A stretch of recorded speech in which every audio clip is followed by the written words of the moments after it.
रसूल अल्लाह ने 5 खूबसूरत हदीसें बताई। नंबर 1, तुम में से बेहतरीन शख्स वो है जो ना किसी को तकलीफ दे और ना किसी की तकलीफ का जरिया और सबब बने।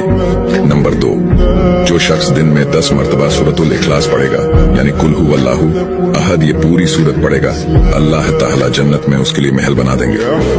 नंबर 3, जो शख्स हर फर्ज नमाज के बाद 1 मरतबा आयतुल कुर्सी पढ़ने का मामूल बनाएगा, तो उसके और जन्नत के दरमियान सिर्फ मौत का फासला होगा, यानी वो शख्स मरते ही सीधा जन्नत में जाएगा।